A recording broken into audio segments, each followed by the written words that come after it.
Kitang-kita naman natin dito no, na parang inagaw ng Senate yung limelight from the House of Representatives. They rained on the Congress's parade. Exactly. Yung drama, yung habulan, and all of these things. No? I think we're seeing a spectacle here. No? Yung Senado ba, ang tingin nila ay nasa above the law sila, no? Na parang hindi sila kabilang doon sa batas. Kasi kung kahit sinong tao ang maserva ng warrant, obligasyon kahit papaano na sumunod doon. Bukod kay VP Sara na magiging subject ngayon ng isang paglilitis sa Senado kung itutuloy ng Senado yung trial, yung Senado mismo nililitis ngayon ng publiko. Parang nakalulungkot yung nakita natin kahapon. Yung usapin kasi kahapon parang nalihis na naman. We're looking at this impeachment not just from a legal perspective, no, but I think it's really more about political framing heading into the 2028 elections. No? Technically, it's all about the control of the narrative at this point. Marami sa ating kababayan, ang nararanasan ngayon is political fatigue na. No?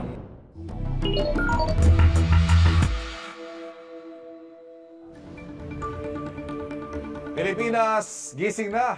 Sunod-sunod po ang malalaking balita kahapon mula sa maaksyong pagbabalik ni Senador Bato de la Rosa sa Senado hanggang sa pagpapalit ng liderato sa Senado at ang impeachment sa Kamara ni Vice President Sara Duterte. Ano kayang saloobin ng ating mga kapuso tungkol sa mga balitang yan? Hindi po ako pabor. Wala namang nagawang masama masyado si VP Sara. Sa tingin ko lang.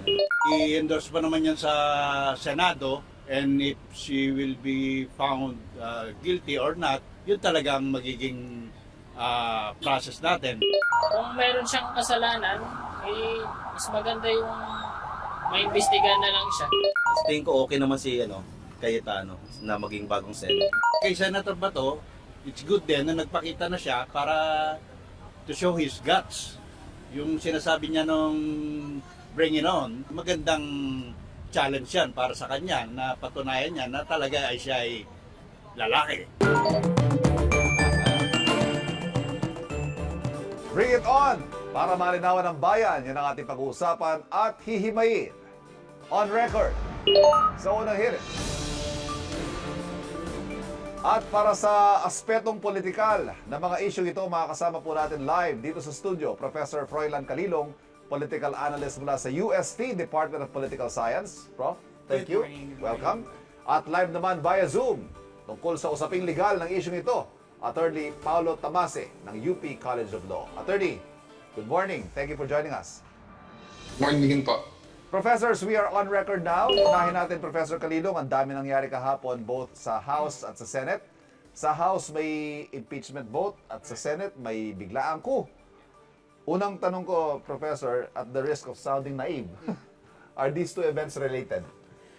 Well, definitely, kitang-kita naman natin yung orchestration siguro na both in the upper house and in the lower house because, you know, in politics, nothing exists in a vacuum. No? Everything is really about timing and orchestration. And I think kitang-kita naman natin dito no? Na parang inagaw ng Senate yung limelight from the House of Representatives. They rained on the Congress's parade. Exactly, exactly. And it's very, very clear what we're seeing right now. And yun nga, binabanggit natin lagi, no, na behind the scenes, may mga orchestrations na nangyayari. No? And alam naman natin, ang goal talaga naman, or ang role naman ng lower house is to initiate and transmit. Yes. Ang goal naman, or ang role naman ng Senate is to try and to decide. So both of them are actually weighing on the possibilities this early. Tinitignan ng lower house yung galaw sa upper house.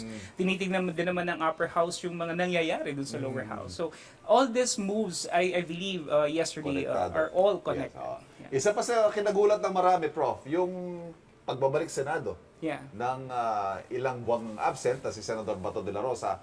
Ang komento tuloy ng ilan, ito palang makakapagpalutang kay Senador Bato ng 6 na buwan na hindi nakita. Anong basa niyo rito?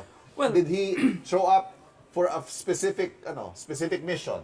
Yeah, I think so, no? And I think his presence actually created a big difference, especially in the voting.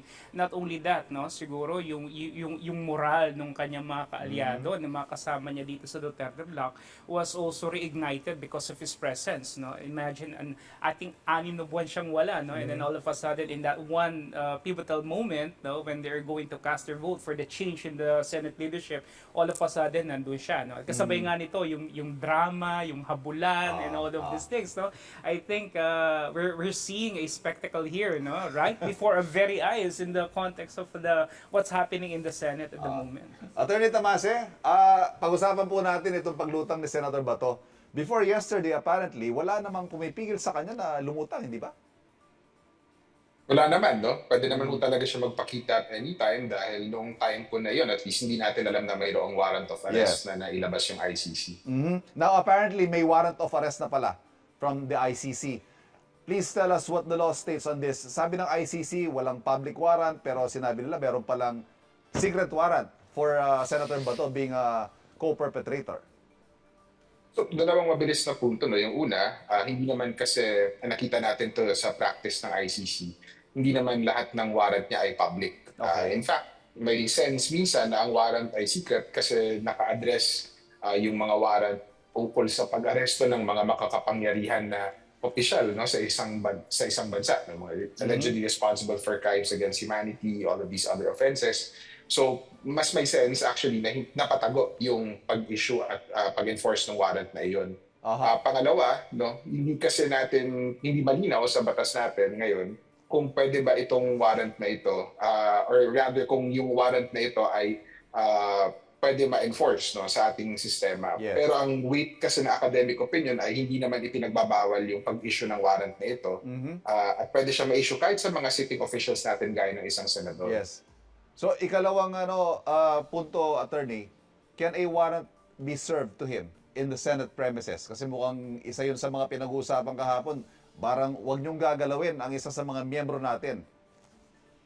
So, una, no, pag tinignan natin yung kasaysayan ng Senado, very recently, or within the last 10 years, nagkaroon ng warrant na na-serve laban kay Senator Trillanes. At hindi naman yun pinigil, no, ng mga kapwa niyang senador from enforcement. So, na-serve sa kanya yun at sumama siya sa pulis, no, anong binawi yung kanyang amnesty. Pero siguro, mas mahalagang usapin dyan kung yung Senado ba, ang tingin nila ay nasa above the law sila, no? Na parang hindi sila kabilang doon sa batas. Kasi kung kahit sinong tao ang maserva ng warrant, obligasyon kahit papaano na sumunod doon, no? Sumama sa police, sumama doon sa nag-enforce. Pero kung ginagamit yung Senado upang iwasan yung pag-serve ng warrant na iyon, ang tingin ba ng Senado ay nasa above siya, no? Sa lahat sa atin na similarly obliged to comply with warrants. Ito nga, attorney, for context, itong warrant isinisilbi kay Senator Bato when the Senate is under new and, sympathetic leadership. The Senate is obviously more protective of one of its own. Ano ba mga senaryo, attorney? Ang warrant daw kasi galing sa ICC na hindi na tayo miyembro. At kailangan daw ang warrant manggaling sa isang Philippine court. Your thoughts on this? So, from the academic side, no, I think, lalo na nung time na naaresto si Pangulong Duterte, yung opinion naman ng legal academics is may difference between yung warrant requirement sa ating saligang batas at yung pag-surrender ng isang akusado sa ICC. No? Na hindi pinagbabawal yung surrender ng isang akusado sa ICC kahit wala pang warrant mula sa korte. But in any event, ang intindi natin mula sa statements ng Philippine National Police ay willing sila to enforce yung warrant na iyon kung mayroong order from a local court. So pwedeng mangyari na out of caution para lang hindi na tumaantala ay humingi ng warrant from a lower court, no? On the basis of yung ICC na warrant. Kaya lang makaka-expect na naman tayo ng delays doon sa arrest ni Senator De La Rosa kung ganoon. Right. Professor Calilong, sir, yung timing nitong Senate coup noticeably and conveniently coincided with the House vote on impeachment. Sa tingin nyo ba ito'y tangkarin? Was there an attempt to influence the outcome of the plenary vote sa lower house by mounting the Senate coup? Well, it could have been part of the design sa Senate, pero kasi ang baso ko rito, no, na bago pa magbotohan kahapon sa plenary, many of these people who voted yes to the impeachment already made the decision siguro several days ago or probably during the weekend, ano? And it will be very hard to stop that because may mga may mga coalitions na that have been made. There have already been transactions that have been created, and I think it's going to be very hard for them. Although I think kahapon kahapon may mga maaaring nag-iisip, no, that this impeachment may be considered dead on arrival pagdating pa lang sa Senate because of this change of leadership. Pero maaaring hindi nito na-impluwensyahan. Remember, Alan Peter Cayetano, Senator Cayetano is totally different from Senator Tito Soto, especially with the way he views the impeachment. Dito pa lang maaaring asahan natin may mga procedural delays, may mga jurisdiction questions siya na ilalatag, and this may cause delay dito sa proseso, and this delay may really create a tremendous impact dito sa lalakaran itong impeachment, dahil kapag may delays, yung timing kasi sa impeachment is very very important technically. So this things could really affect it, especially the public perception at the moment. What do you make of the outcome na sa kabila ng Senate leadership change na perceived to be pro-Duterte na, ang impeachment court nakakuha pa rin ng 257 votes? What does that say about the political clout ni VP Duterte as a presidential frontrunner also in 2028? Well, I think two things. No? I think kung titignan naman natin, yung composition ng mga bumoto in favor of impeachment sa Kongreso, yung ilan dyan actually are quite partial naman talaga to the Vice President. But then again, they voted primarily because they would want to also give the Vice President the right forum and the right venue to also air her side. Yes. No, so yun yung contention nung nila, no. So hindi naman to yung pagboto na against sila kay VP, kundi gusto na bigyan ng pagkakataon talagang mailatag, ano. So makikita natin dito na yung dynamics sa Kongreso, makikita natin 225 lang yata or 26 yung hindi bumoto, no. 25, Talagang kitang-kita rito yung kagustuhan talaga ng mayorya, no, dito sa House na i-transmit kaagad sa Senado. Pero yun nga, at the end of the day, it's always a political numbers ball game pagdating sa Senate. And no? siguro nakinig din sila sa sentiment ng publiko, because the surveys would indicate na ang karamihan sa mga Pilipino would want this impeachment trial to proceed. Exactly, and I think this is but right, no? If really we're looking at accountability and justice, and I think in the long run this will really create good avenues for democratic spaces natin, ano. So I think maganda rin naman na maituloy na. Ang siguro ang kailangan natin tingnan dito is gaano ba katagal yung proseso. Kasi sabi ko nga kanina, yung timing kasi pwedeng magpababa ng momentum, pwede ring matabunan yung issue, pwedeng mag-create ng panibagong perception yung publiko regarding this. So we really need to do this ideally the soon as possible. Attorney Tamase, nandito din po sa mga usaping ito yung elemento ni former Senator Antonio Trillanes na siyang nagpakita ng warrant. Pakipaliwanag nga, marami nagtataka, bakit siya may hawak ng warrant at may kapangyarihan ba siya na mag-enforce ng warrant na yun? So, dito po kasi makikita yung hindi ganun kalinis yung interaction ng international law at domestic law natin. From the domestic law angle at least, medyo unusual po for a private citizen na mag-enforce ng warrant. Ang warrant po sa Pilipinas ay naka-address sa mga officer of the law, police, etc. upang i-enforce po iyon. Sa ICC, naintindihan ko may slight differences tungkol doon, no?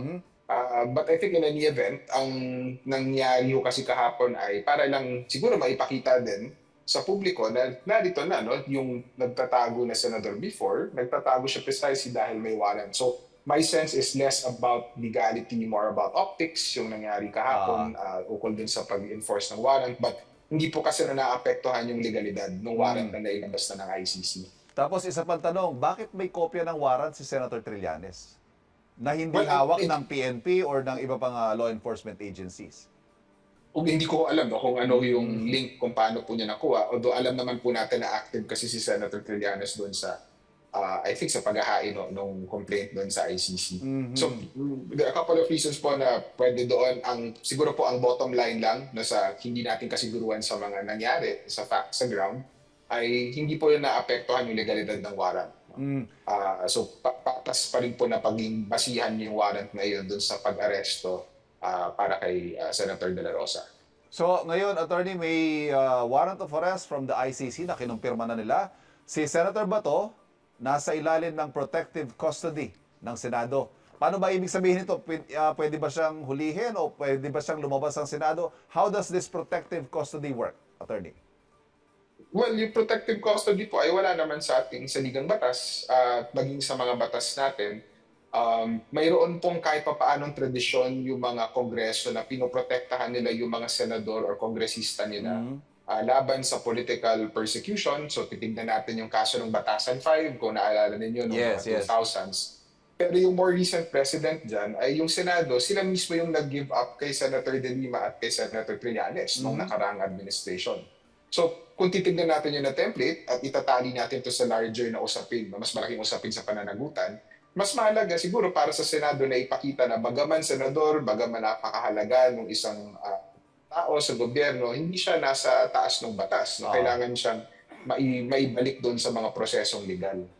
May sinasabi ho kahapong argumento si Trillanes, si former Senator Trillanes, na obstruction of justice daw ang ginagawa ng Senado. What do you think of that statement? Well, I think dahil nga medyo unusual yung kaso na ito na yung prosecution ay nangyayari sa international plane at domestic naman yung isupin ng obstruction of justice, baka hindi ganun kalinis yung translation. And I think makakaantay tayo in the next few days kung may full picture tayo kung ano yung nangyari dun sa Senado, kung mayroon ng kaso para roon. Professor Calilo, considering all of these developments, ano sa tingin ninyo ang kalalabasan ng impeachment process against the Vice President? Well, if we're going to look at the impeachment as a purely political numbers game, okay, clearly right now the tides have changed in favor of the pro Duterte bloc. No? Pero we need to also understand na sa paggulong nitong impeachment proceeding na to at paglalatag ng mga ebidensya at mga testimonya, maaaring magkaroon din naman ng sabihin na nating pagbabago yung ilang sa kanilang mga perception, except for those na masasabi nating talagang hardline Duterte supporters, no. Pero nananalig naman tayo talaga na yung katotohanan at saka yung accountability naman ang gusto natin ditong makita. Kasi kapag hindi natupad yon, maaaring magkaroon talaga ng cynicism or skepticism, no. It may erode yung tinatawag nating institutional trust. And it does not set a good precedence for our democracy.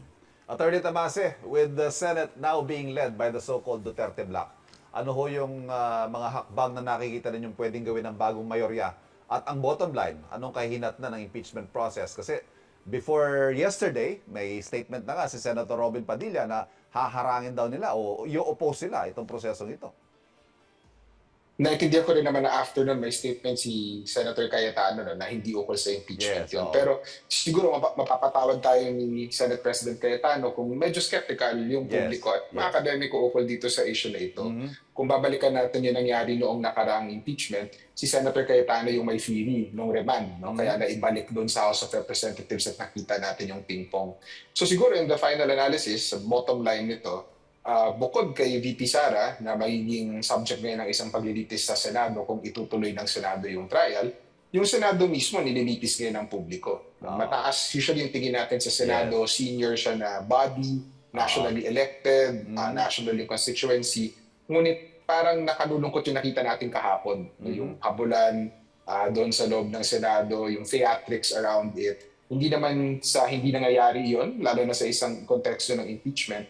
Pero yung usapin kasi kahapon parang nalihis na naman mula doon sa impeachment at napunta na naman sa ibang bagay. No? So siguro kailangan din natin bilang mamamayan, at lalo na yung institution ng diagonal accountability natin, yung media, yung mga akademiko, na mag-focus doon sa issue upang hindi siya maantala or malihis doon sa totoong dapat pag-usapan. Huwag natin kalimutan na impeachment ay isang accountability mechanism. Ano? As a final word, Professor Calilo, Attorney Tamasi, please help our viewers make sense of all of this. Ano ba ang dapat nilang tingnan dito sa mga nangyayari ngayon?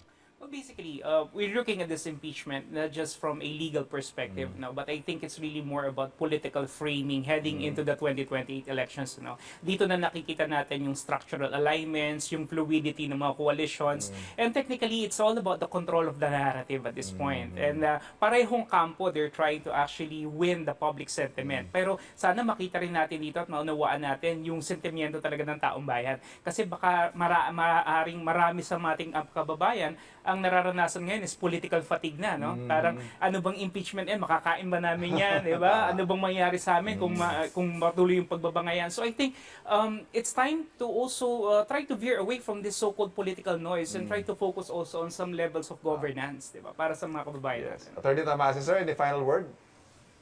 Ito naman, no, parang I think yung impeachments present a rare opportunity kung saan yung normally characterized na legal na proseso involved talaga yung mamamayan. So I agree yung sentiment na parang may risk of fatigue yan, lalo na kung maaaluan pa siya ng ibang issue na hindi related to impeachment. Pero baka calling din siya para sa ating mamamayan to exercise a little more responsibility para sa ating bayan, hindi lamang sa pagboboto ng tama, kundi sa pagbabantay doon sa mga proseso ng pananagutan natin. No? Kasi kung hindi naman mahalaga sa atin yan, kung tayo mismo yung mapapagod, wala talaga tayong patutunguhan. Maraming salamat. Very well said, Attorney Tamase, sir. Professor Calilong, thank you. Mga kapuso, narinig po natin ang pahayag na Professor Froilan Calilong at Attorney Paulo Tamase. Ang mga isyong pinag-uusapan, lilinawin at hihimayin natin on record sa unang hirit.